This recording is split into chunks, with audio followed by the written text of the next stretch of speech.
Vamos a comenzar nuestra clase de hoy. Estamos trabajando el Antiguo Testamento, el libro del Génesis. Hemos tocado ya varios temas importantes del libro del Génesis y hoy les traigo precisamente un tema que es muy importante para poder comprender lo que es el sentido de la Santísima Trinidad. Vean que les traigo un, un texto bíblico del Génesis donde nosotros por primera vez, así explícitamente, podemos ver la imagen de la Santísima Trinidad. A pesar de que, como ustedes saben, hay más manifestación en el Nuevo Testamento de la Santísima Trinidad. Sin embargo, en el Antiguo Testamento también nosotros tenemos estas pinceladas, digamos así, de lo que es la Santísima Trinidad, aunque no sea de modo explícito como el Nuevo Testamento. Sin embargo, de modo implícito podemos ver esos textos que nos hablan de la Santísima Trinidad. Vamos a buscar en las Biblias el texto, ¿verdad?, que ustedes están siguiendo. Busquen en sus Biblias el capítulo 18 del Génesis, ¿ok? O sea, el libro del Génesis en el capítulo 18. Y vamos a leer ese capítulo, que es un capítulo muy interesante sobre lo que es la manifestación de la Santísima Trinidad. Entonces, busquemos ahí Génesis capítulo 18, empezando por el versículo 1. ¿Ok? Bien. Si ya lograron entrar en el capítulo 18 del Génesis, vamos a comenzar a leer. Acuérdense que todo depende de las versiones. Hay versiones que son un poquito diferentes, pero el texto es el mismo. ¿Ok? A pesar de que si hay algunos que tienen la Biblia latinoamericana, creo que es una de las más, o sea, donde más abunda en América Latina, es la Biblia latinoamericana y obviamente seguro la mayoría de ustedes tendrá esas versiones, pero si no, no obstante eso, si no tienen la latinoamericana, tienen la de Jerusalén, que fue la que nosotros le sugerimos. Pues genial, genial si tienen esa. No obstante eso, el texto vamos a ir tratando de entenderlo. El texto siempre va a ser el mismo, aunque escrito un poco de modo diferente, diferentes traducciones, pero el texto y la enseñanza es la misma. Capítulo 18 del Génesis. Yahvé se apareció en la encina de Mambré. ¿Okay? Empecemos por ahí. Empecemos con esta frase que muchos de nosotros no vamos a entender qué cosa es la encina de Mambré. Sin embargo, es un árbol, es un arbusto que crece en la tierra santa. Es una encina que su tronco es bastante fuerte y por lo tanto el escritor bíblico usa esta imagen para darnos a entender la figura del Padre, ¿verdad? En esta encina de Mambré, en el cual se manifiesta como el tronco, ¿verdad? La raíz donde parte, ¿verdad? Toda la divinidad. Entonces, la encina de Mambré es este arbusto que ahora vamos a ver más adelante cuando les haga la presentación. Dice el texto bíblico que Yahvé se apareció en la encina de Mambré, estando él, o sea, está refiriendo a Abraham, obviamente, estando Abraham sentado a la puerta de su tienda en lo más caluroso del día. Recuérdense que, y aquí es una parte importante, fíjense que también desde el punto de vista espiritual, qué importancia tiene lo más caluroso del día. Es para decirnos que el horario en el cual se manifiesta Dios en ese momento a Abraham es cuando el sol está en su máximo esplendor, en el punto más caluroso, que sería para nosotros es el equivalente a las 12 del mediodía, ¿verdad? Recuérdense que para los antiguos el sol va naciendo y crece hasta las 12 del mediodía, cuando empieza después la tarde a decrecer poco a poco. Claro, hay diferentes partes de la Tierra donde muchas veces hace más calor en la tarde o viceversa, o hace más calor en la mañana. Sin embargo, eh, para los antiguos, el punto más caluroso del día era cuando el sol estaba en su cenit, ¿verdad? Como le llaman en el cenit, que es en el punto del mediodía, ¿ya? Donde está en su máximo esplendor. ¿Ok? Entonces, en lo más caluroso del día, Yahvé se aparece en esta encina de Mambré. Según el versículo 2 dice, levantó los ojos, o sea, Abraham levantó los ojos y aquí que habían 3 individuos parados a sur vera. O sea, habían 3 individuos que estaban colocados cerca de él, a sur vera, quiere decir que están al lado de él, cerca de él. Fíjense qué interesante, porque el escritor bíblico habla de 3 individuos. No nos está diciendo que son 3 qué, no sabemos. Son 3 individuos. Parecería como si fueran 3 personas, de alguna manera. Dice que como los vio, acudió desde la puerta de la tienda a recibirlos y se postró en tierra. Ojo, porque desde el punto de vista teológico, esto tiene una importancia muy grande. Ustedes saben, y es bastante conocido, que ya desde el Antiguo Testamento, para llegar una persona a postrarse en tierra, es solamente ante la presencia de Dios. No hay que postrarse delante de un ser humano, no hay que postrarse delante de nada existente, sino que hay que postrarse solamente delante de Dios. Y en este caso, la importancia que tiene el hecho de que Abraham se haya postrado en la tierra, estamos hablando de la presencia de Dios. No puede Abraham postrarse ante nada que no sea la presencia de Dios.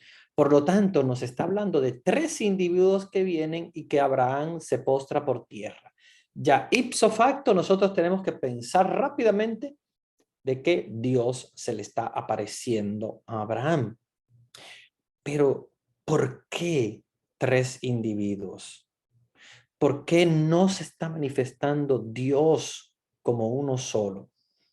Y es aquí donde empieza ya el misterio de la Santísima Trinidad, que nosotros en el Nuevo Testamento lo vamos a ver muy claro, manifestado en el Padre, el Hijo y el Espíritu Santo. Sin embargo, ya desde el Antiguo Testamento y este capítulo 18 del Génesis, que prácticamente al inicio de los escritos bíblicos, ya Dios se nos está manifestando como Dios trino. 3 individuos, 3 personas, un solo Dios. La persona del Padre, la persona del Hijo, la persona del Espíritu Santo. Entonces, si Abraham se postra, no es ante la presencia de un ser humano, Si Abraham se postra, tranquilamente podemos decir, ese es Dios el que se apareció. ¿Ya? Pero Dios se aparece, fíjense qué modo tan particular, en tres individuos. Padre, Hijo y Espíritu Santo. Claro, es un solo Dios, uno solo, pero son tres personas y tres personas distintas. Por eso es que en el Gloria, ustedes han visto que el Gloria casi siempre decimos Gloria al Padre, Gloria al Hijo, Gloria al Espíritu Santo. ¿Por qué lo hacemos? Para remarcar que son tres personas distintas, aunque obviamente sabemos que es un solo Dios, una sola esencia, una sola naturaleza, pero son tres personas distintas con diferente misión. Como sabemos, el Padre tiene la misión de la creación, el Hijo tiene la misión de la redención y el Espíritu Santo tiene la misión de la santificación. Entonces, es por eso que incluso la iglesia, cuando nosotros hablamos de la Santísima Trinidad, siempre enfatizamos en la diferencia, para que nos demos cuenta de que son tres distintos, en el sentido de que son tres personas distintas. La persona del Padre, la persona del Hijo y la persona del Espíritu Santo. De hecho, cuando decimos gloria, lo decimos de las tres personas. Pero también cuando hacemos la señal de la cruz, decimos en el nombre del Padre y del Hijo y del Espíritu Santo. Fíjense que ese I es muy importante. La iglesia siempre trata de enfatizarnos a nosotros en el hecho del y del Hijo y del Espíritu Santo. Vean que en todas partes que ustedes encuentren sobre la Santísima Trinidad, ustedes van a ver que enfatizan en cada uno de ellos para no confundirlo como si fuera una sola cosa.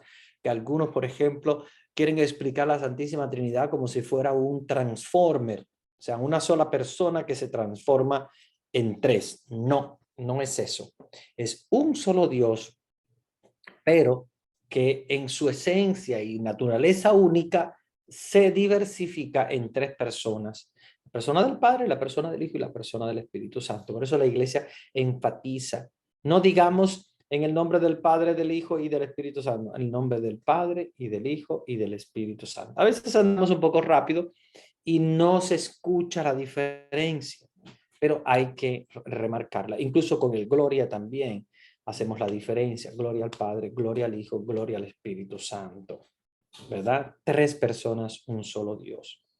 Vean qué hermosura, cómo esta imagen de estos tres individuos que se paran al lado de Abraham se manifiestan como Dios, porque Abraham se postra en tierra para adorarlo, ¿ya? A Dios.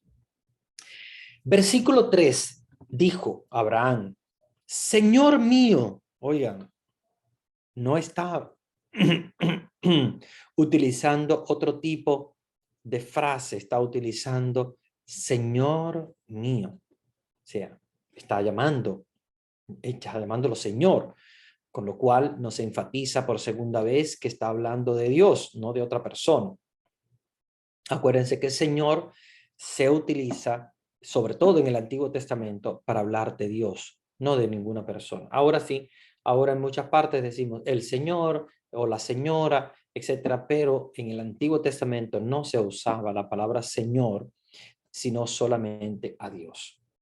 Señor mío, si te he caído en gracia, ea, no pases de largo cerca de tu servidor. ¿Ok? Sí, Abraham le está diciendo, ¿verdad? Que si ha llegado a visitarlo y si le ha caído en gracia, o sea, si ha encontrado gracia en él, si se ha fijado en él, si de alguna manera ha puesto sus ojos en Abraham, dice él, no pases de largo cerca de tu servidor. Y esto de caer en gracia, recuérdense que tenemos que recordar el pasaje de Abel y Caín. Abel da su ofrenda al Señor y le agrada a Dios, o sea, le cae en gracia. Es la misma palabra judía que usan para Abel, cuando le cae en gracia a Dios su ofrenda, porque la hace de corazón. Caín, sin embargo, su ofrenda no le agrada a Dios. Y eso es lo que hace llenar a Caín en su corazón de una maldad, de un odio hacia su propio hermano, hasta llegar incluso a matarlo. Vean cómo Dios se manifiesta, y esta manifestación de Dios es una manifestación trinitaria. Es una manifestación de la Santísima Trinidad, la primera manifestación de la Santísima Trinidad en toda la Sagrada Escritura. Aparte de que, como sabemos ya, en el Génesis también, en la creación, se manifiesta, pero no es tan clara como en el Génesis 18. Porque al principio se nos habla de Dios como creador y el Espíritu Santo que aleteaba sobre las aguas. No encontramos la presencia del Hijo, aunque sabemos que estaba en la presencia de las tres personas, estaba Dios como tres personas de la Santísima Trinidad, pero aquí en el Génesis 18 es mucho, mucho más claro. Versículo 4, Ea, que traigan un poco de agua y lavaos los pies y recostaos bajo este árbol, que se está hablando siempre del mismo árbol, del árbol de la encina de Mambré. ¿Ok? Entonces, que yo iré a traer un bocado de pan y reforzaréis fuerzas, luego pasaréis adelante, que para eso habéis acertado a pasar a la vera de este servidor vuestro. Dijeron ellos, hazlo como has dicho.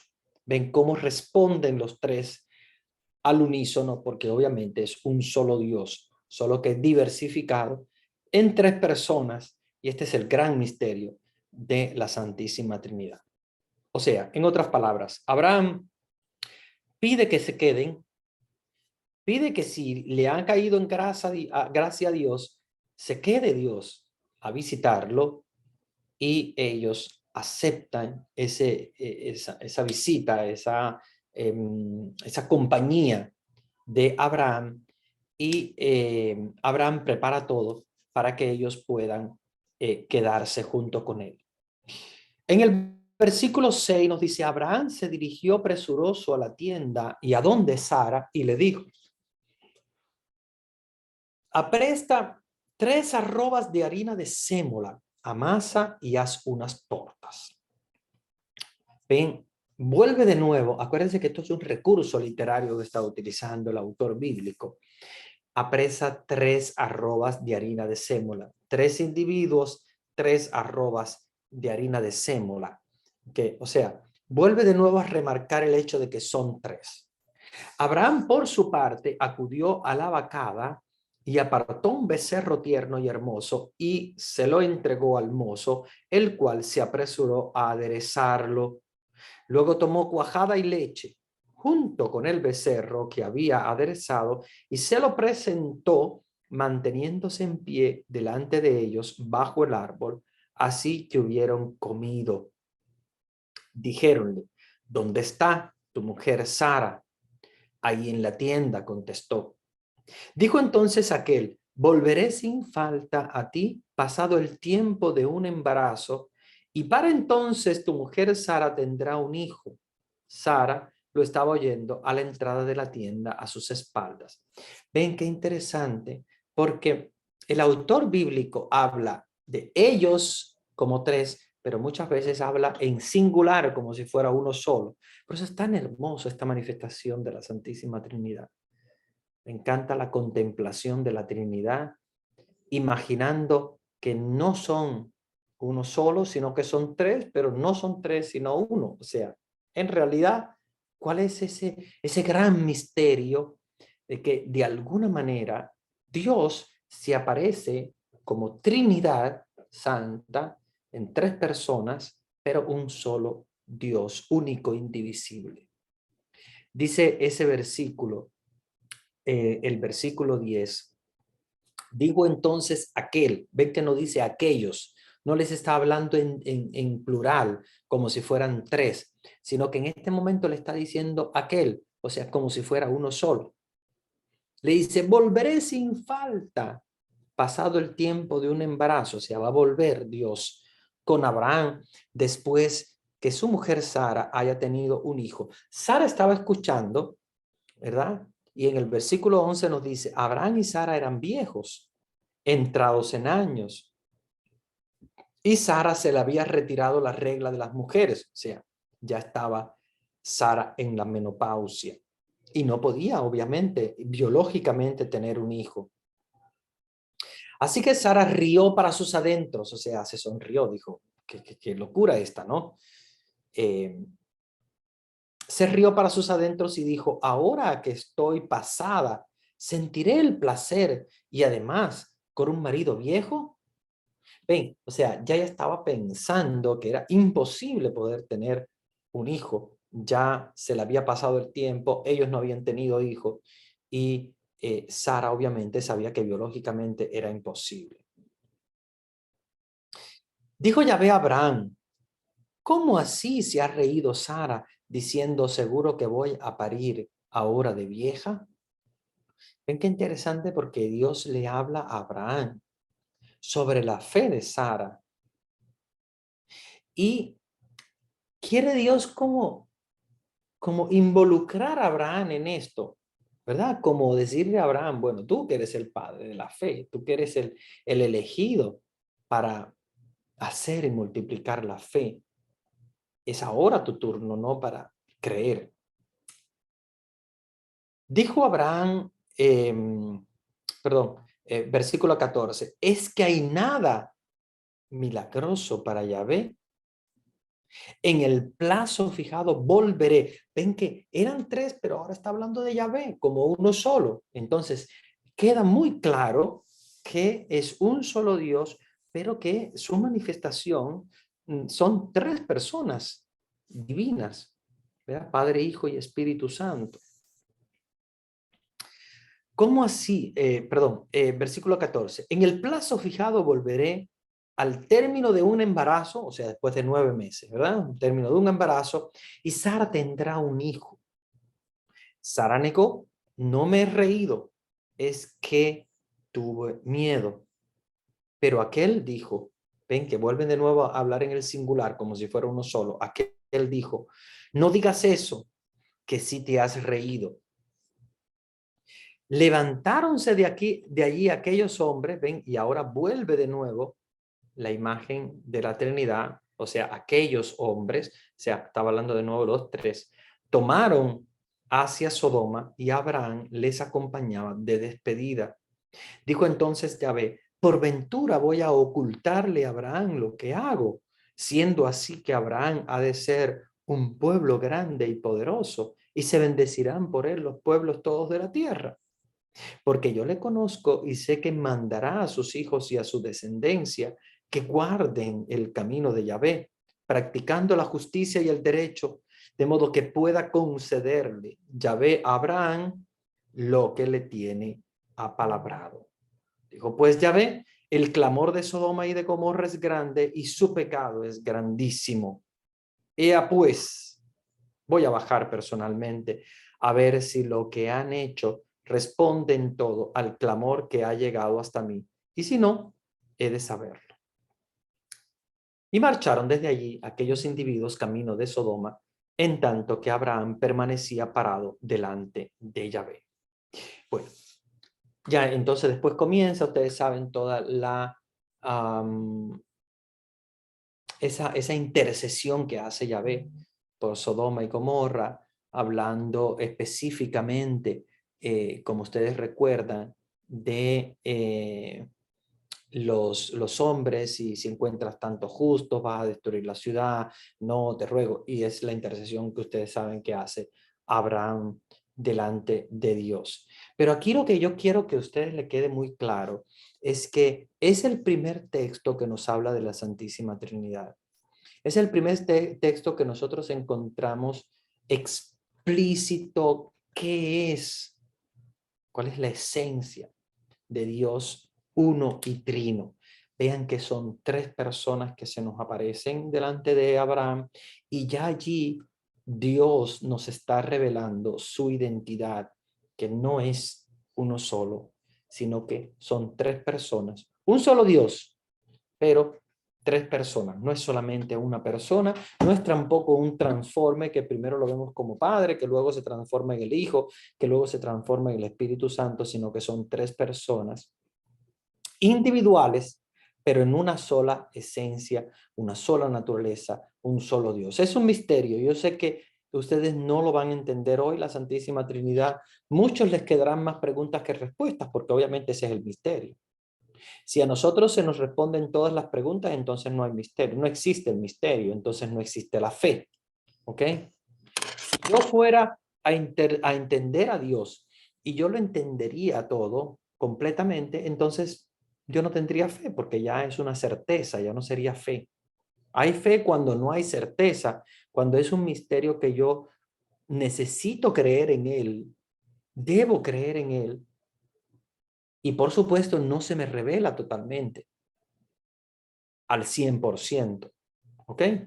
Entonces, esto es muy importante que lo entendamos, hermanos y hermanas, para poder comprender quién es Dios, cuál es su esencia, cómo Dios se manifiesta y cómo la primera vez que se aparece la Santísima Trinidad sobre la tierra, aparece precisamente a Abraham y se manifiesta para darle a Abraham la gran noticia, ¿verdad? De que va a tener un hijo, por lo tanto va a ser el padre de la fe. Y como ustedes saben, Abraham es el fundador de todo el pueblo hebreo, o sea, todo el pueblo hebreo. Y luego después vamos a ver también las bases del nacimiento del pueblo. Vamos a ver que no solamente el pueblo judío, sino también el pueblo musulmán.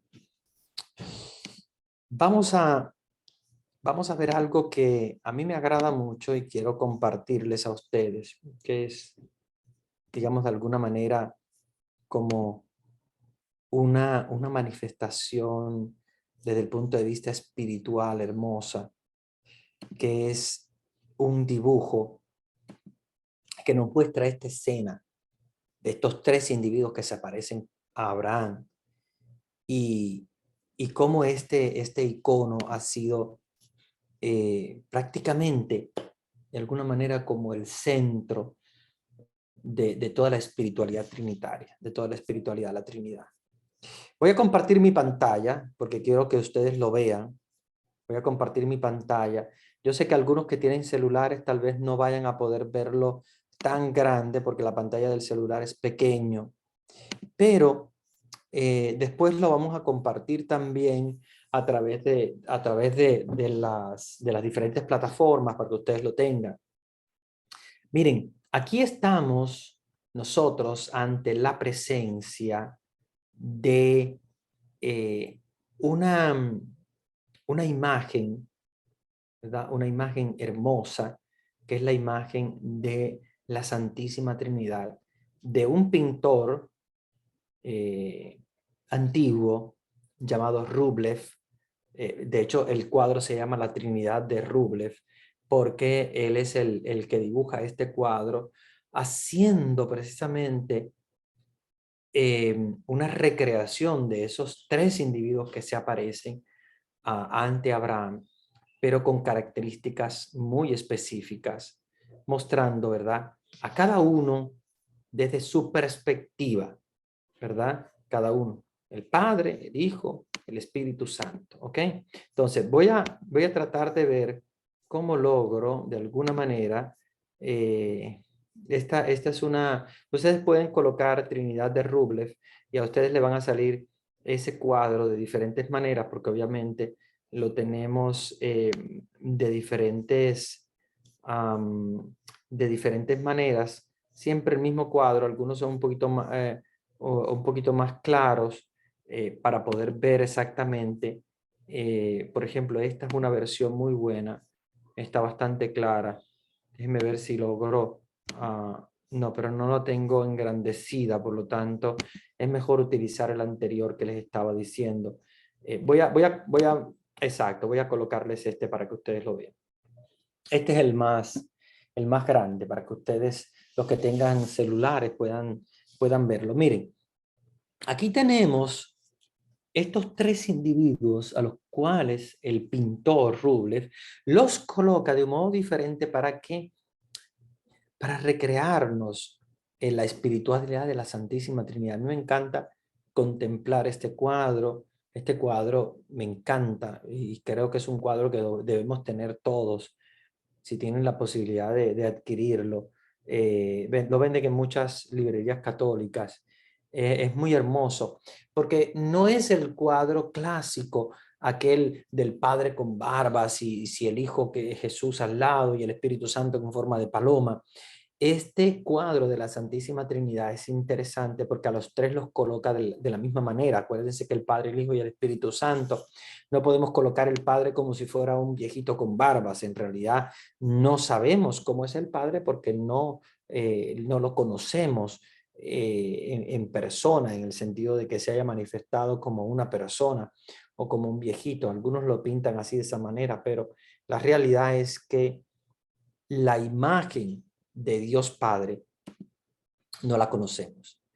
Voy a utilizar un lápiz para irles explicando el misterio hermoso de este cuadro. Déjenme ver si logro, porque yo sé que es un poquito complicado trabajar con esta pizarra a la vez que tengo también de alguna manera interferencia con con con el lápiz que tengo para escribir. Y entonces, por lo tanto, a veces se me hace un poquito difícil poder localizar. Ahora sí, ya localicé el lápiz y el color. Bueno, de alguna manera ustedes pueden ver aquí encima, vean donde yo estoy marcando, vean una casa, ¿ok? Vean una casa. Miren esa casa, es la imagen de Jesús, que es el refugio, ¿verdad? Esa casa que está encima de esa persona, es un estilo de un ángel, como si fuera un ángel, ven que tienen alas, son como tres ángeles. Y esa casa es la imagen de que Jesús es como la casa, ¿verdad? En el cual viene a morar de alguna manera él mismo en la tierra, o sea, viene a ser casa en la tierra. Hay algunos que me están haciendo el dibujo y no sabría yo cómo, no sé cómo dejar para que no intervengan. eh, a ver si, no voy a poder. No sé si de alguna manera, algunos tal vez no se den cuenta, pero están utilizando un lápiz. Yo no puedo, no sé cómo quitarle la posibilidad de intervenir en la pizarra. Uf, se me complica. Déjame ver si logro de alguna manera deshabilitar la anotación. Yo creo que... Ah, sí, yo también estoy intentando aquí, padre. Ajá. Ok, Déjame ver. ya logré el botón para que ya no le toque la pantalla. Vaya, perfecto. Ahora haga de nuevo screen share. Sí, voy a hacerlo de nuevo, a ver qué tal. Sí, porque lo que me pasa es que se me pone ahí sin quererlo lo hacen, porque obviamente tienen celulares y cuando le colocan el dedo encima, sin darse cuenta, están rayando también el dibujo, entonces sí se me pierde un poquito la imagen. Entonces, bien, yo creo que ahora sí ya. Miren cómo la imagen del hijo que les estaba hablando tiene encima una casa que es la imagen precisa del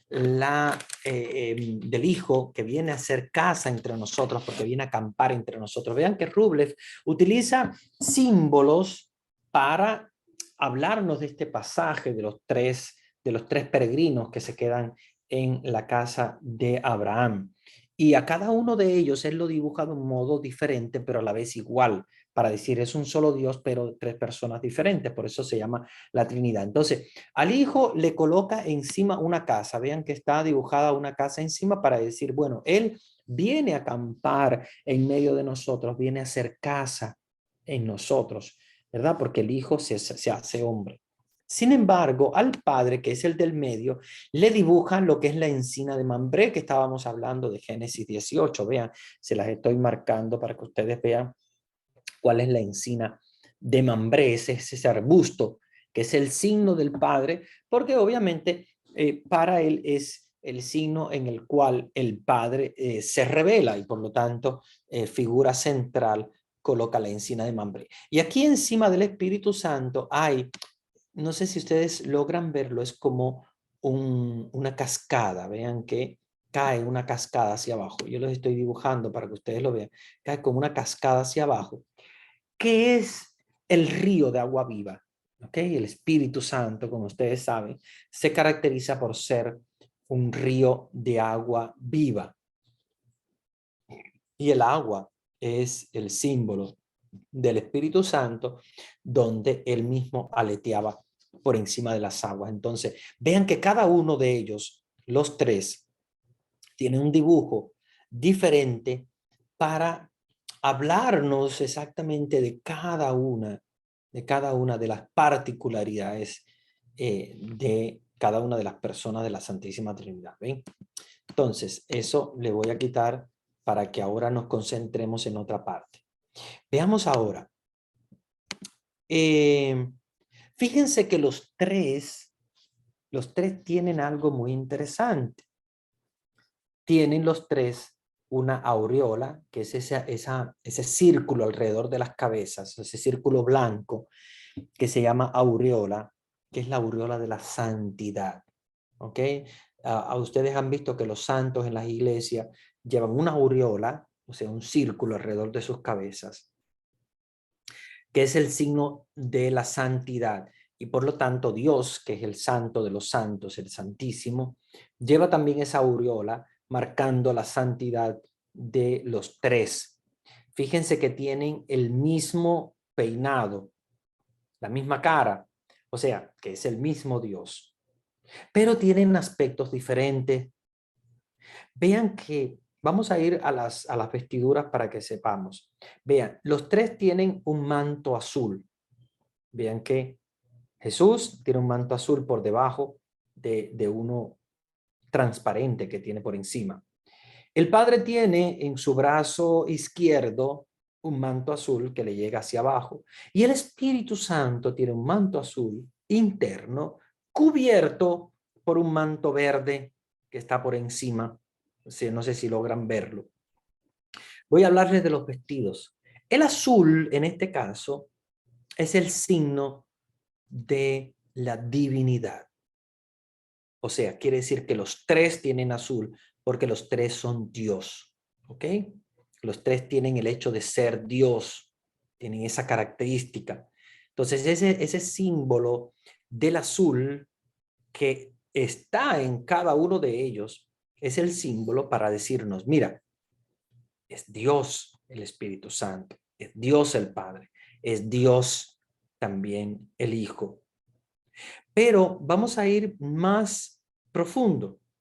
El Hijo tiene un azul que está dentro, que es su divinidad, pero hay uno transparente afuera, que es color tierra, que es el signo de quien viene a la tierra, que se hace hombre en la tierra, que viene a morar en medio de nosotros, a hacerse hombre, tierra con nosotros. Por eso es el vestido color tierra, pero que su humanidad, esa tierra que es el sentido de la humanidad, transparenta la divinidad. O sea, ver a Jesús es ver al Padre también. O sea, transparenta la divinidad. ¿Qué es lo que dice Jesús a Felipe? Felipe, tanto tiempo llevas que no me conoces. No me conoces. Quien ve a mí ve al Padre. O sea, Jesús transparenta, por eso sus vestidos son transparentes. Transparenta la divinidad que hay dentro de él, porque él es Dios, es divino, él, igual que el Padre, igual que el Espíritu Santo. Y ese sentido de ser tierra, esa imagen de la tierra que transparenta la divinidad interna de Jesús, es su humanidad. O sea que Jesús no puede deshacerse ni de su humanidad ni de su divinidad, porque es hombre verdadero y Dios verdadero. ¿Ok? Bien, vamos a hablar del Padre. Vean que el Padre tiene un manto, o como un manto color púrpura. No es un color muy claro, porque acuérdense que esto estamos hablando de una pintura medieval, sumamente antigua, es un icono. Acuérdense que los iconos o íconos, como quieran pronunciarlo, se puede pronunciar de las dos maneras. Estos íconos que pertenecen al medioevo son muy antiguos. Muchos de ellos han perdido el color, pero a mí me encantan porque tienen un nivel de espiritualidad muy grande. Las pinturas modernas son pinturas demasiado clásicas, demasiado claras, que se ve, no sé, Jesús de una manera, de otra, la Virgen María. Los íconos como el Pantocrátor, como la Trinidad de Rublev, como la Theotokos, la Virgen María, ¿verdad? Que se llama la Theotokos, que quiere decir la Madre de Dios en griego. Son íconos hermosos que deberíamos nosotros cultivar, tenerlos en las casas, porque son muy antiguos y tienen una espiritualidad muy profunda. Bueno, lo que les decía del Padre. Vean que el Padre tiene un color púrpura, que ustedes pueden verlo allí, que es el signo de la realidad. O sea, es real, es rey. ¿Ok? Recuérdense que el Padre, en su supremacía, es el Padre.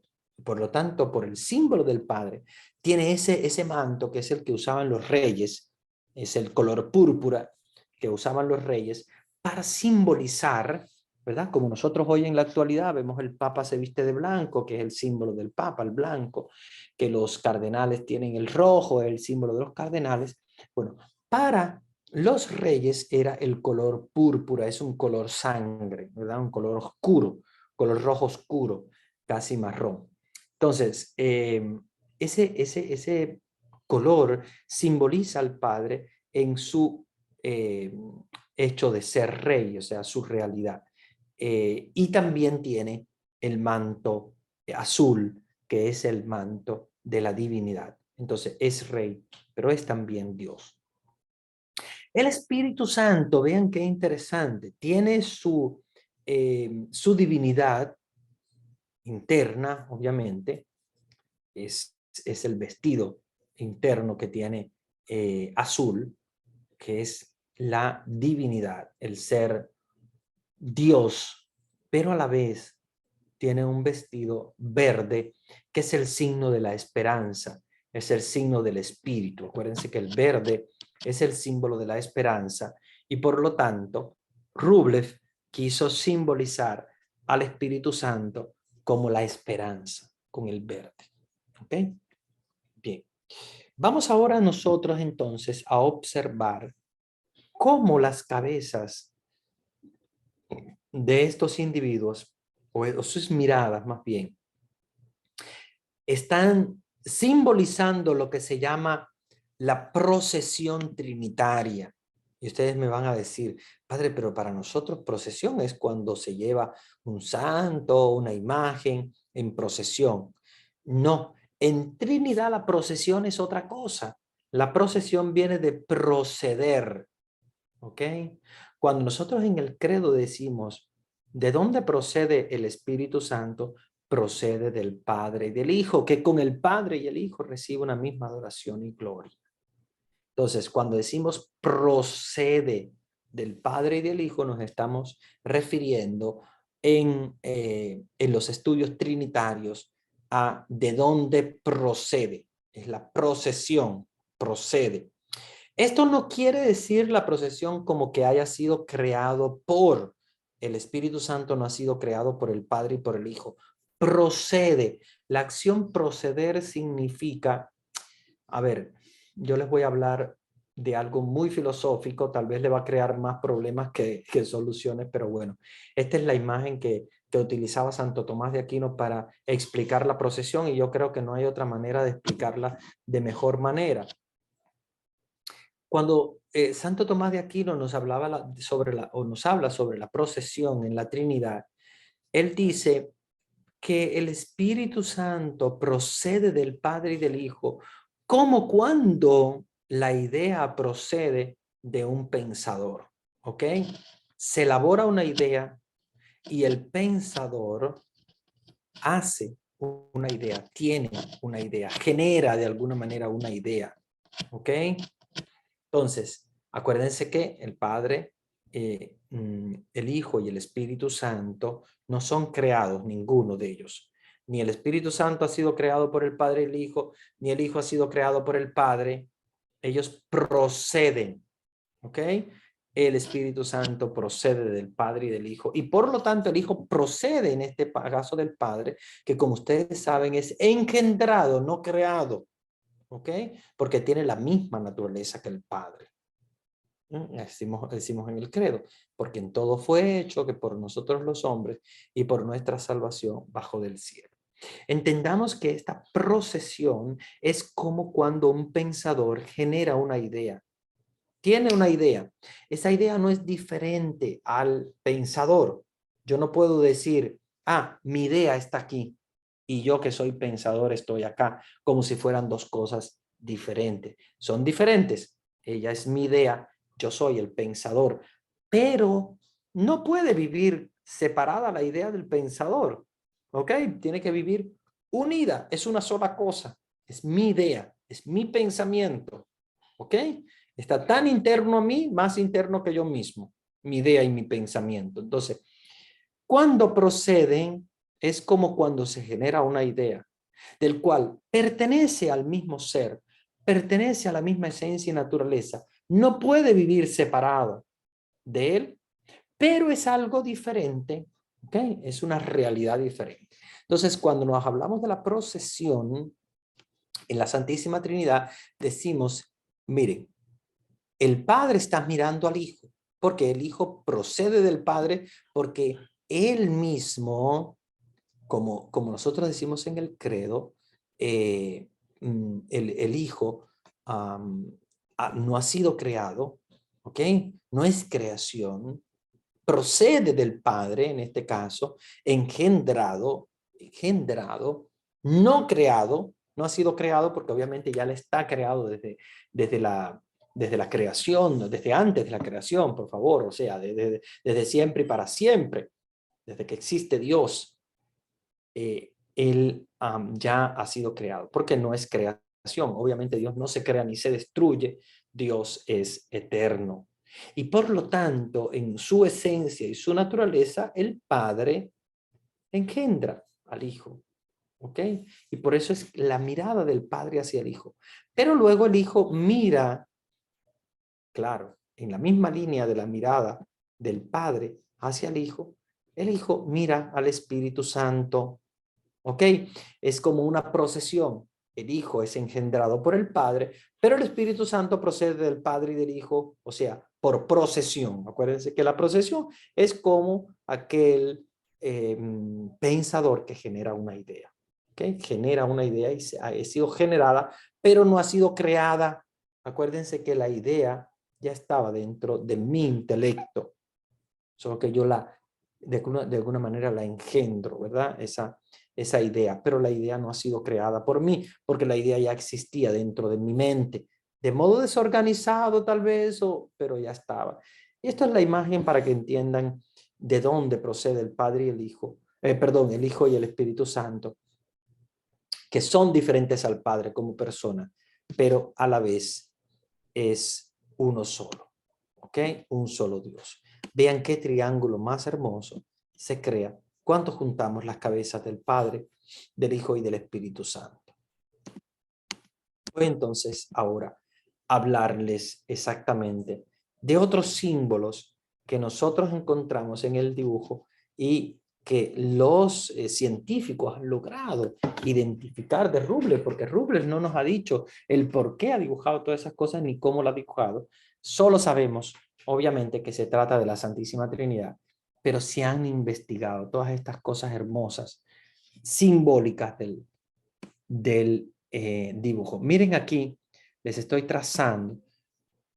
Lástima que es un color muy clarito. Déjenme ponerlo un poquito más oscuro.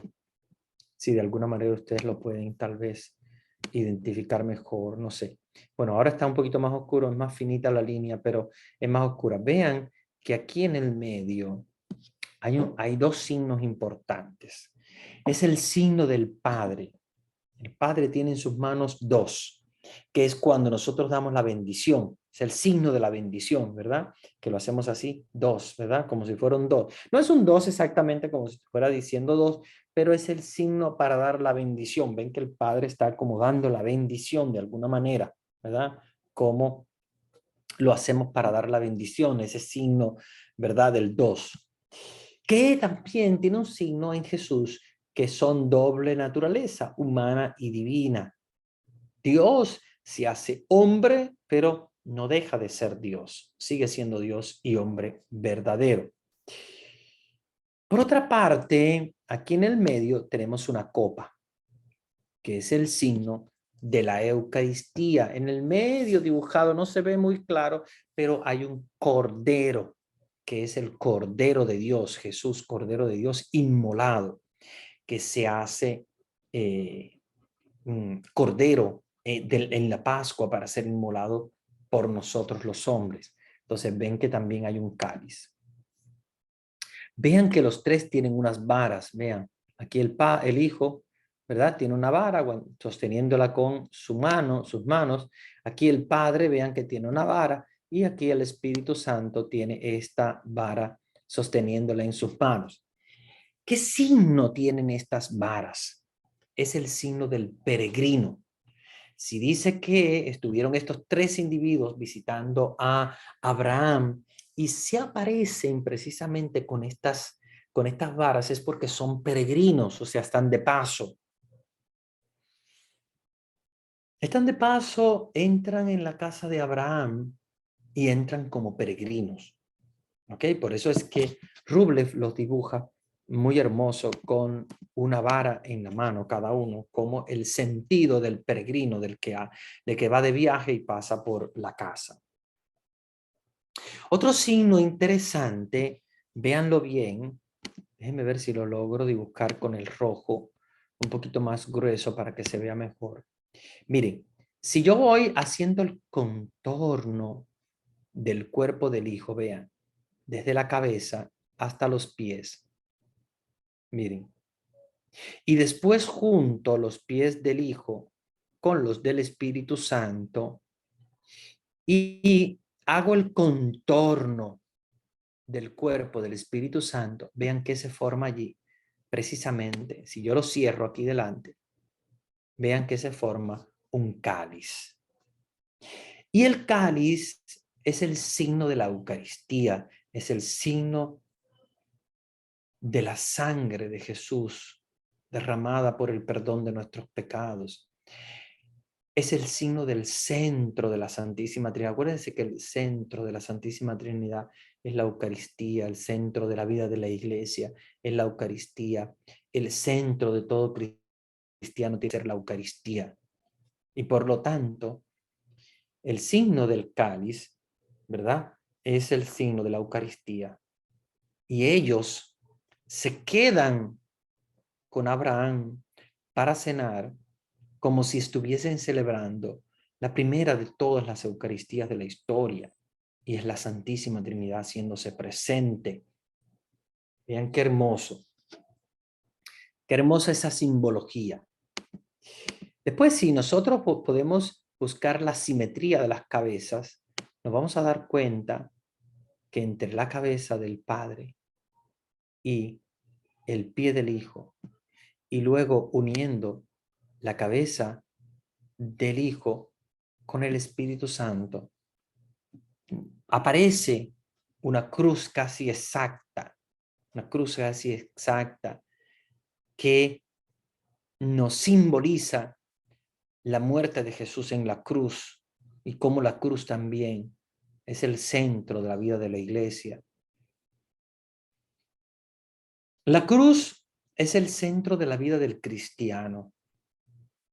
Y ven cómo aparece la cruz para simbolizar el momento en el cual Jesús derrama su sangre por nosotros para la redención de la humanidad.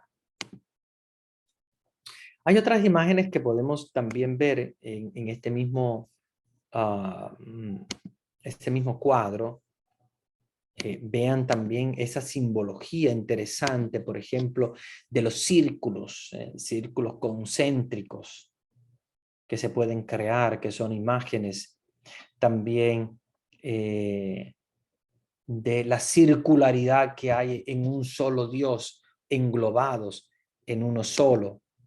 Vean toda la perspectiva que puede haber a nivel, digamos, de dibujo, como el dibujo ha sido creado con una perspectiva en la inclinación de las cabezas del Hijo y del Espíritu Santo.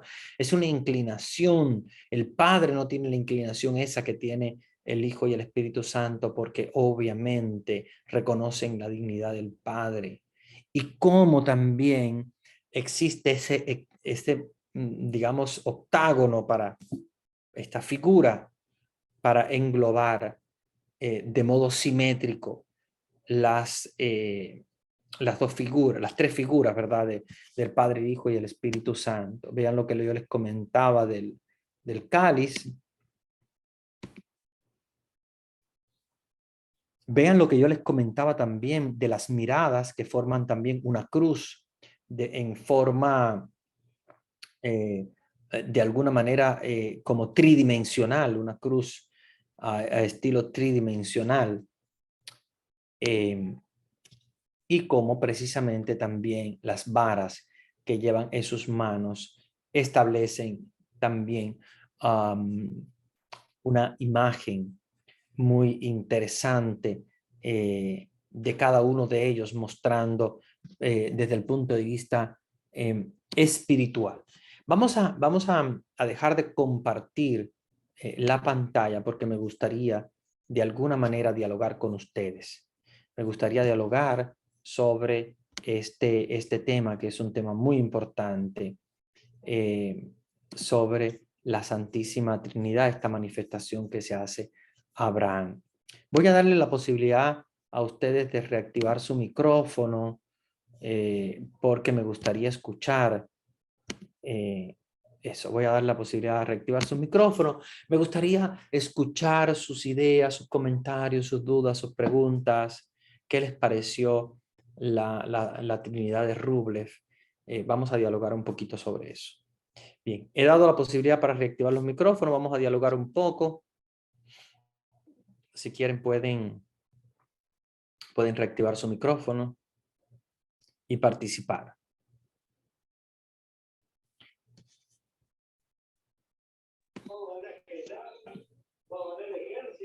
Y encima manda a la gente del ejército, ¿qué hacen los pueblos? Que no es verdad que están armados porque son militares.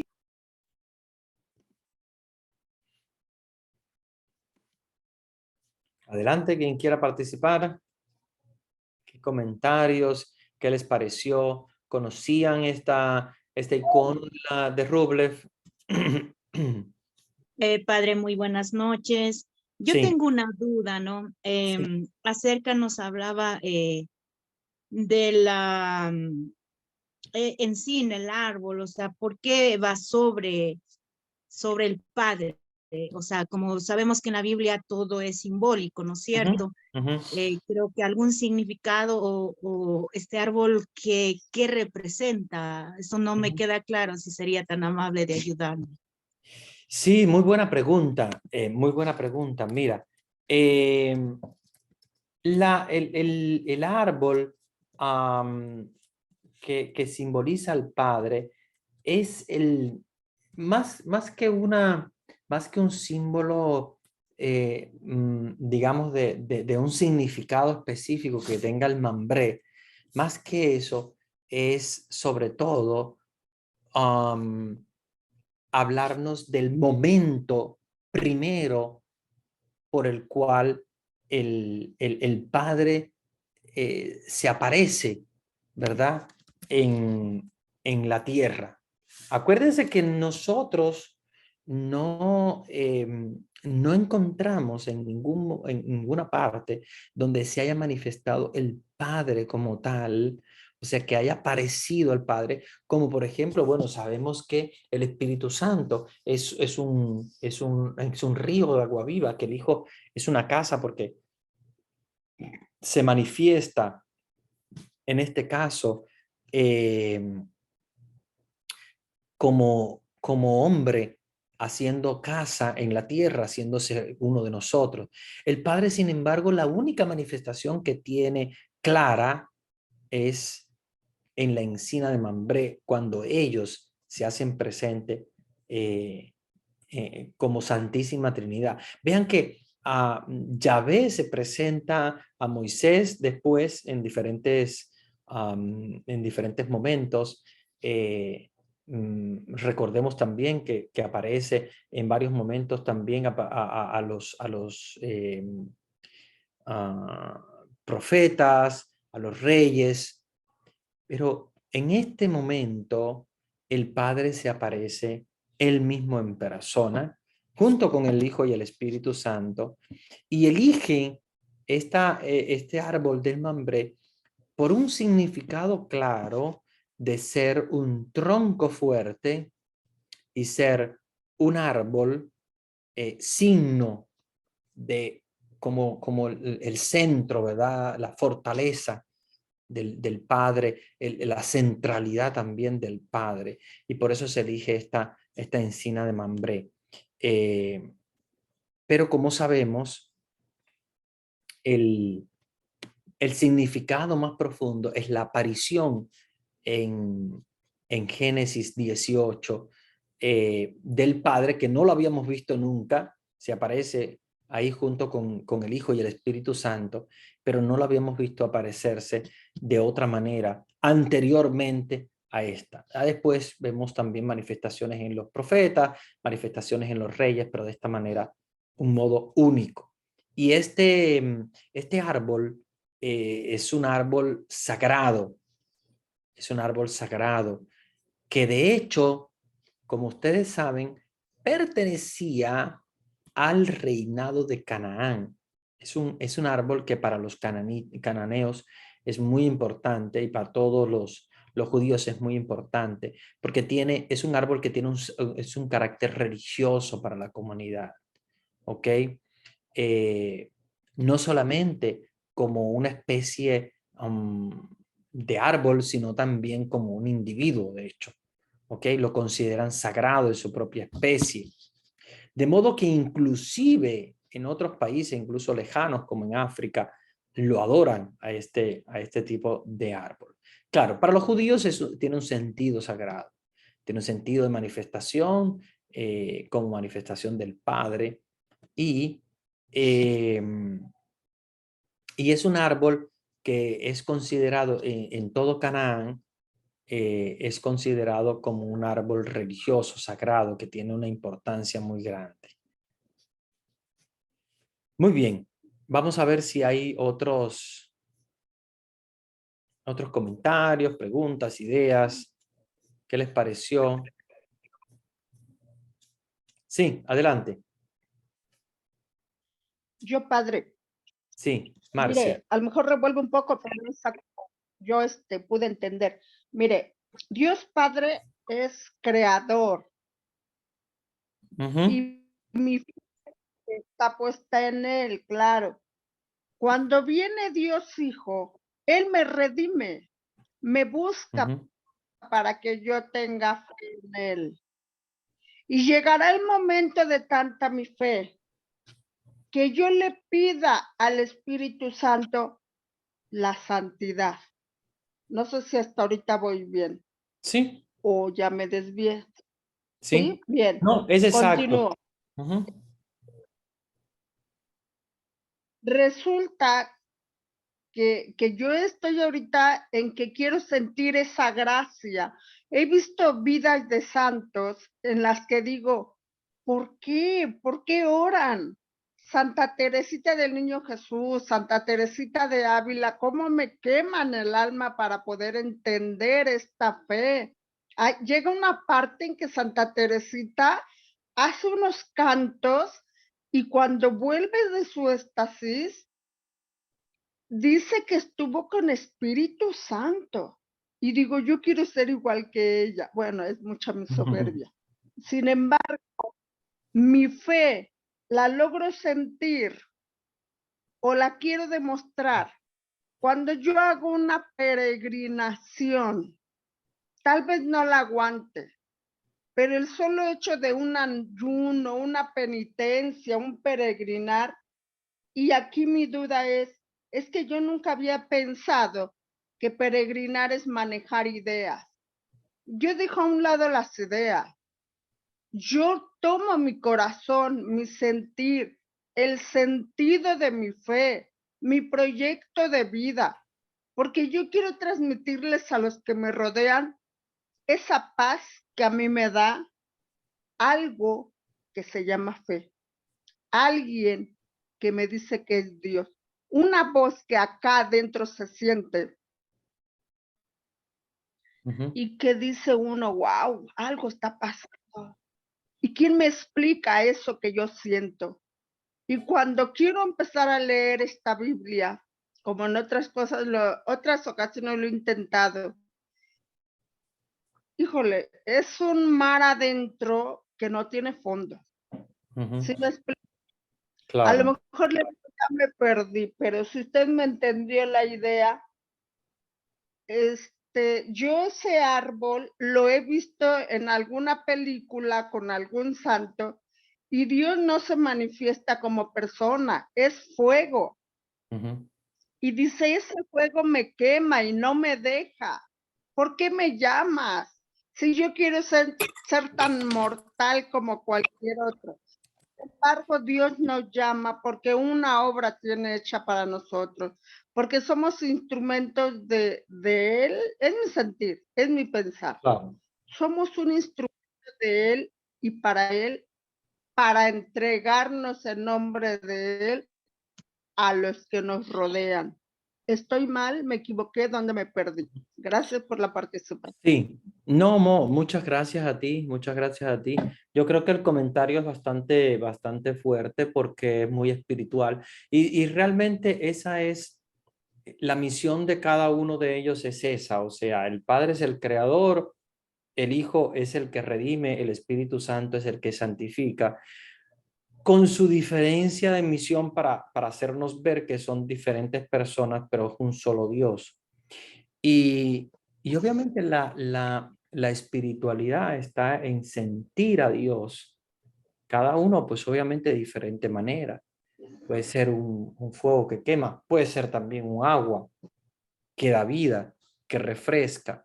De alguna manera hay una experiencia religiosa en el ser humano que obviamente procede de la fe, porque donde no hay fe no hay experiencia religiosa, obviamente es nulo. Y la fe te hace sentir esa experiencia religiosa de alguna manera. Yo sé que el escritor bíblico quiso hablar de la experiencia de fe de Abraham de un modo particular, con esta manifestación que se hace la Santísima Trinidad de esa manera, utilizando el árbol de Mambré, podía haber utilizado, que sea una ceiba, una palma, si fuera en Cuba, tal vez una palma, que hay más palmas que nada, ¿no?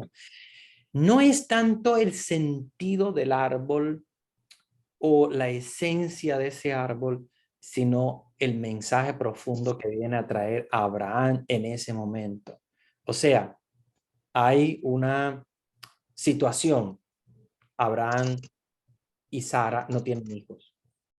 Dios quiere crear su pueblo, pero para crear su pueblo necesita procrear. Y para procrear necesita hijo. Y como esa era la situación, ellos se manifiestan, Padre, Hijo y Espíritu Santo, a tal punto que Abraham se postra en la tierra. Es una experiencia religiosa para Abraham profundísima, al punto de tirarse por la tierra porque dice, o sea, no soy digno. Y reconoce la presencia de Dios. Y eso es lo que se repite después también en nuestras vidas. Tenemos que experimentar nuestra experiencia de Dios. Santa Teresita lo hizo de un modo, Santa Teresa la Grande, San Ignacio de Loyola, los grandes santos, San Juan de la Cruz. inmensamente espiritual. Pero cada uno de ellos, a su manera, han experimentado esa experiencia fuerte de Dios. Todos y cada uno de nosotros tenemos que hacerlo también. Todos y cada uno tenemos que hacerlo. Cada uno de nosotros va a tener esa teofanía, que es esa manifestación de Dios dentro de nosotros de alguna manera. Y cuando Dios se manifiesta, nuestra actitud de fe es la apertura de corazón ante Dios que se manifiesta de alguna manera, que haya utilizado un árbol, que haya utilizado un agua, que haya utilizado un fuego, que haya utilizado, no sé, cualquier cosa, eso es lo de menos. No es el signo el que hace la manifestación de Dios. Es la experiencia de fe la que hace esa manifestación de Dios. Esa fe grande de Abraham es la que hace que él visite a Abraham, a pesar de que Sodoma y Gomorra habrían otras personas también creyentes o en otras partes del planeta en aquella época. Sin embargo, Dios quiere visitar a Abraham porque se da cuenta de que ahí está la fe que él necesita para manifestarse a su pueblo. Entonces, se manifiesta Abraham, hace una experiencia religiosa y obviamente nos invita también a cada uno de nosotros a hacer de nuestra experiencia una experiencia religiosa, una manifestación de Dios.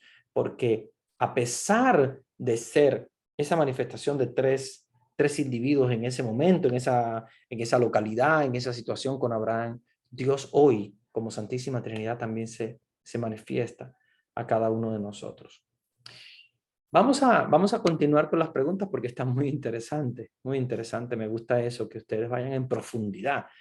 La teología siempre hay que nadar profundo, ¿verdad? Para buscar todo ese hermoso significado de Dios. Hola, padre, ¿sí me escuchan? Sí. Yo quería hacer una pregunta que una vez escuché respecto a la palabra de que solamente Dios vive en un eterno presente. Eso quiere decir que Dios, o sea, ¿cómo te explico? Que Dios es eterno, ¿verdad? No, La no te palabra, escucho bien, no te escucho bien, como que se entrecorta. Solamente escuché que Dios es omnipresente, pero después ya perdí la... ¿ahora me escucha bien? Sí, ahora mejor. Sí, yo una vez escuché una palabra que decía que solamente Dios Padre, Dios Hijo y Dios Espíritu Santo vive en un eterno presente y que solamente Dios es eterno. Eso es cierto, Padre. ¿Y cuál es la definición del eterno presente? Porque no sé si me estoy equivocando también, como dijo la hermana, o necesito entender primero algunas cosas para entender eso, ¿no? Sí, a ver, yo sé que es un poco profundo, sé que ustedes están yendo a la profundidad. No sé si vamos a lograr, explicar esto, porque sí es un tema filosófico, teológico bastante grande. Dios es el único eterno presente, porque acuérdense que la vida del ser humano en el presente no es obviamente eterno, sino que nosotros nacemos en un punto, terminamos en otro punto. O sea, para nosotros existe el tiempo, en Dios no existe el tiempo porque Dios es eterno presente. Dios es siempre presente. Yo en un tiempo no estuve presente, ahora estoy presente. Tal vez en un futuro no esté presente. Sin embargo, Dios siempre va a ser el eterno presente. O sea, antes, después, mucho más allá, mucho más atrás, mucho más adelante, siempre va a ser el eterno presente. Y esto es una de las experiencias religiosas más profundas, porque acuérdense que Dios, al ser el eterno presente, es quien no cambia nunca. ¿Ok? El ser humano puede cambiar, el ser humano puede ser que en algún momento existió, en algún momento puede no existir o cambiar de existencia o modificarse. Dios no se modifica, Dios no cambia, Dios siempre es el mismo y Dios va a estar siempre presente. Por eso le podemos llamar a Dios el eterno presente. Ningún ser humano puede ser eterno presente porque nunca va a estar presente eternamente. Esa es una realidad. Por eso es que hablamos de Dios como el eterno presente. Pero eso es una realidad espiritual muy profunda para poder entender cómo Dios puede estar presente. Allá en India, donde están rezando las hermanitas de Calcuta, por ejemplo, como en el Vaticano cuando está rezando el Papa, o aquí en cada uno de nosotros en el lugar donde estemos. Por eso es que es difícil decir, bueno, ¿y Dios que aquí me está escuchando a mí o estará escuchando a aquellas hermanitas de allá? Por eso es que podemos entender esa experiencia religiosa, porque Dios es el eterno presente. O sea, está en todas partes y está en todos los tiempos. Yo sé que esto es un acto de fe, no es algo que podamos entender. Tal vez alguien podría entenderlo como un espíritu que sobrevuela sobre el mundo y tal, y todo. Y no, Dios va mucho más allá, no es un espíritu que sobrevuela sobre el mundo, Dios es el eterno presente, o sea, es el ser que ha existido siempre, que existe y que obviamente existirá por siempre y se hace presente eternamente, o sea, siempre y en todo lugar. Entonces, esa es la experiencia religiosa de poder decir Dios y poder comunicarte con Él en cada lugar, en cada momento, cualquier circunstancia, te levantaste de madrugada, te acostaste más tarde, no importa.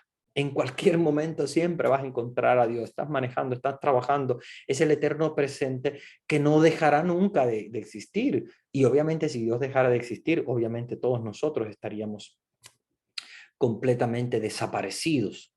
Por el hecho de que Dios está siempre, por eso es que la consecución del tiempo, de los minutos, de los segundos, de las horas, van siendo presentes ellas. Pero fíjense que ni siquiera los minutos ni las horas son presentes, porque ya lo que yo estoy diciendo ahora ya va a ser pasado en apenas pocos segundos, porque ya todo lo que dije es pasado.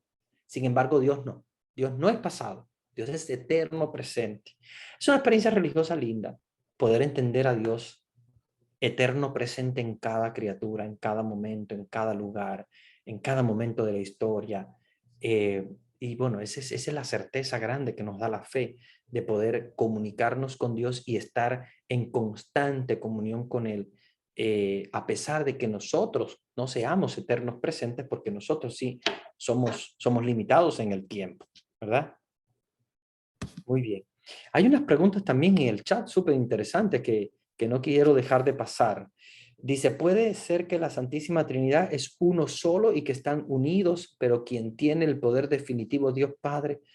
A ver, hay una parte de que sí comparto contigo y hay la segunda parte que no estoy 100% de acuerdo. A ver, entendamos, ¿la Santísima Trinidad es uno solo? Sí, claro, es un solo Dios. Obvio, es un solo Dios, una sola esencia, una sola naturaleza. Pero son tres personas, ¿ok?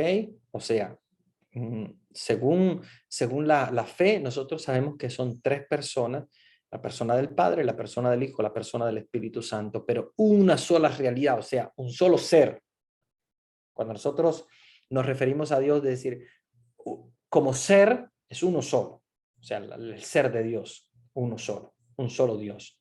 Pero dentro de ese ser de Dios, hay tres personas unidos por el poder del Padre. Yo diría es unidos por el poder de la Santísima Trinidad, o sea, unidos por el poder del ser de Dios, unidos por el poder de la naturaleza divina de Dios, que es la que une a los tres, lo que les enseñaba. Fíjense cómo tienen los tres el mismo color azul, que es el sentido de la divinidad. Lo que los une es el sentido de la divinidad. No podemos decir que es Dios Padre el que tiene el poder definitivo. No podemos decir tampoco, como algunas personas equivocadamente han dicho, el Padre existió desde el principio y luego engendra al Hijo y luego el Espíritu Santo procede de ellos como si estuvieran por tiempo, que vinieran por tiempo. No, acuérdense que existen desde siempre los tres.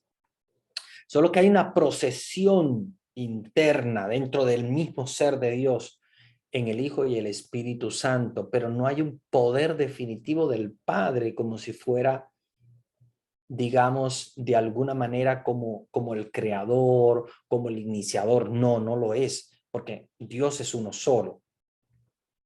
Que se le coloca la regalidad al Padre, de hecho en el dibujo se coloca en el centro, porque desde el principio estamos escuchando hablar de Dios Padre, es el primero que se manifiesta, pero ya el Espíritu Santo aleteaba sobre las aguas, el momento de la creación. El Hijo también estaba presente porque Dios Hijo fue desde siempre presente como segunda persona de la Santísima Trinidad, aunque sabemos que como Hijo aparece en el nacimiento del niño Jesús como ser humano, o sea, como carne, como Dios, segunda persona de la Santísima Trinidad. Jesús existe desde siempre, desde antes de la creación del mundo, desde el principio, desde que Dios existe. Entonces hay que tener mucho cuidado con no colocar como una jerarquía en Dios, como que si el Padre, después el Hijo, después el Espíritu Santo, como si hubiera una jerarquía como una pirámide. No, están igual. ¿Ok? Cuando dice el credo procede del Padre y del Hijo, y que con el Padre y el Hijo recibe una misma adoración y gloria, recibe una misma adoración y gloria. O sea, los tres son, desde el punto de vista de la dignidad, tienen la misma dignidad. ¿Ok? Pero obviamente son tres personas diferentes. Entonces, el poder definitivo es de Dios. No podemos decir de Dios Padre, es de Dios. Es de Dios Padre, es de Dios Hijo y es de Dios Espíritu Santo. O sea, muy buena tu reflexión, solamente me gustaría aclarar esa parte para no entender como que el Padre es el primero o el centro o no. No, de esa manera no podemos entenderla. O sea, el Padre es el Padre. ¿Ok? Pero no puede tener una dignidad más grande que el Hijo ni el Espíritu Santo porque los tres reciben una misma adoración y gloria. Pregunta de Facebook Live. Qué bueno. Saludos a todos los que nos están viendo por Facebook Live. Y bueno, pues a ustedes un saludo. Sabemos que hay muchos conectándose también a través de esta hermosa plataforma. ¿Es el Espíritu Santo quien la mueve?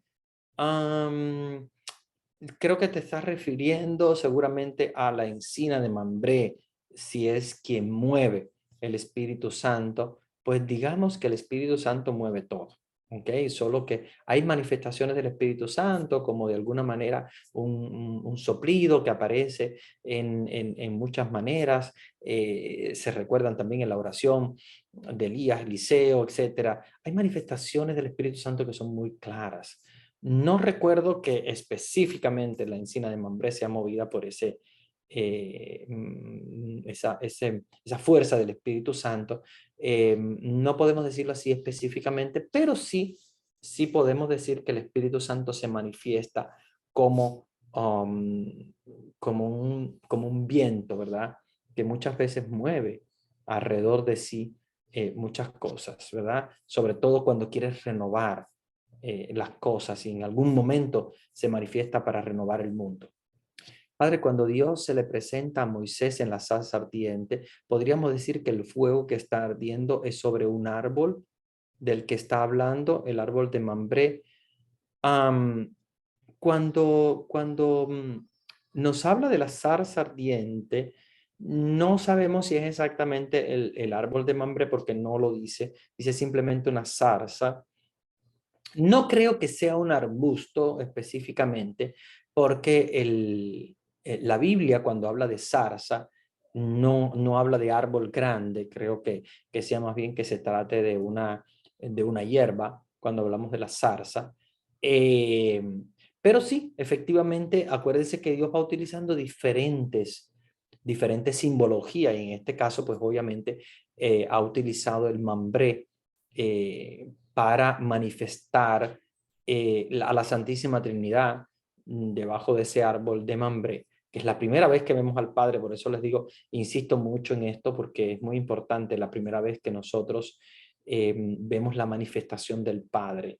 Recuérdense que todo esto es una imagen, o sea, no es que el Padre, el Hijo y el Espíritu Santo sean individuos, no son hombres, no son seres humanos, pero se manifiestan en estos individuos que se aparecen a Abraham y de alguna manera ellos se convierten en individuos para presentarse ante el Padre,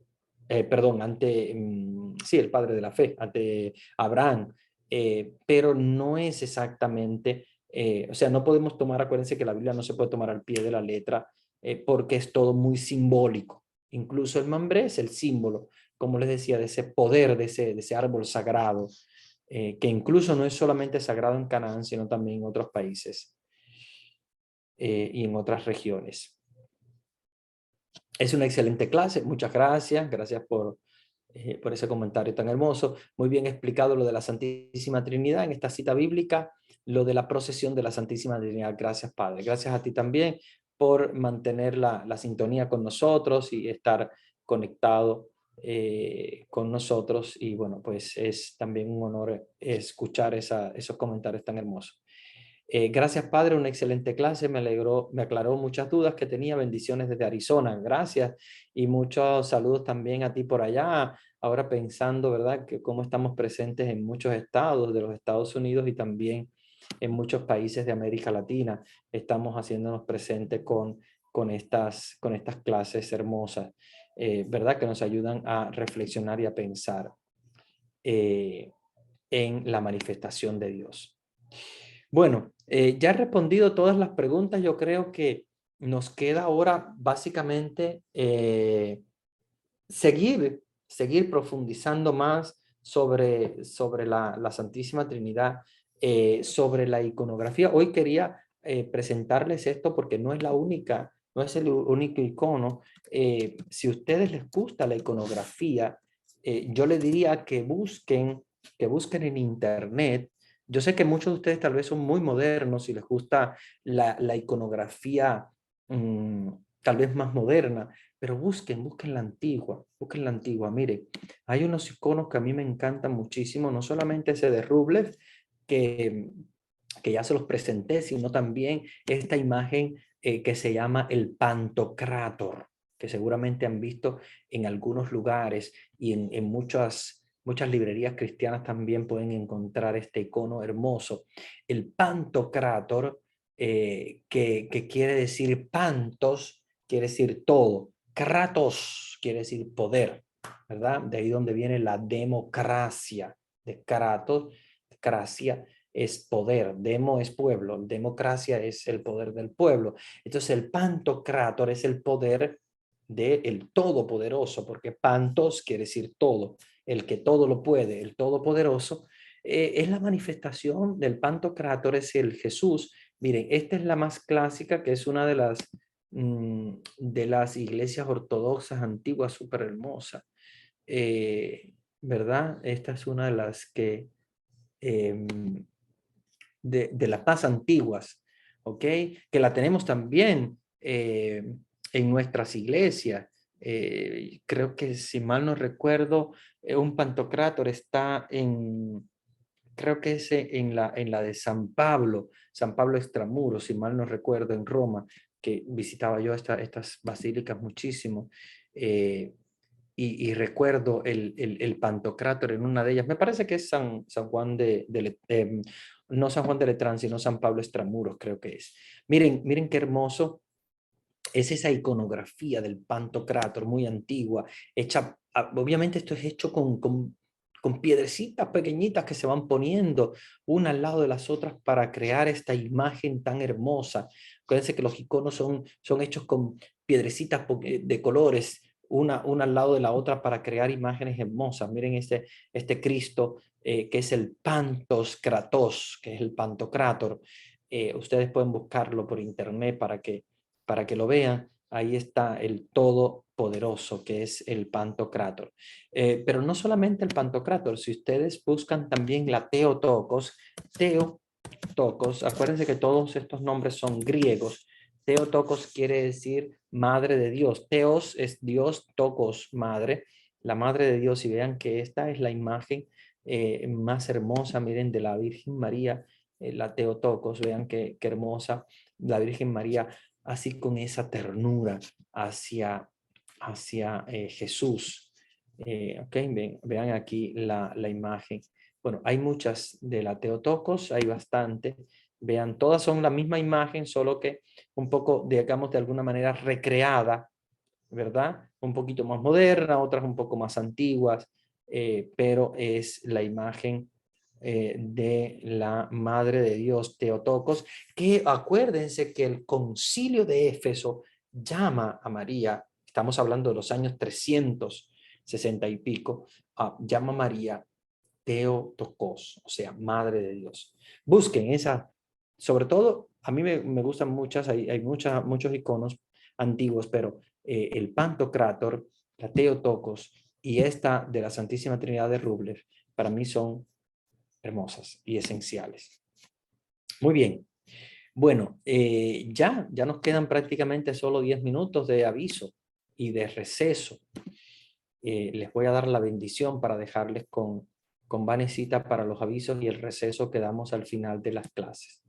El Señor esté con ustedes. Y con tu espíritu. Y la bendición de Dios Todopoderoso, Padre, Hijo y Espíritu Santo descienda sobre ustedes y permanezca para siempre.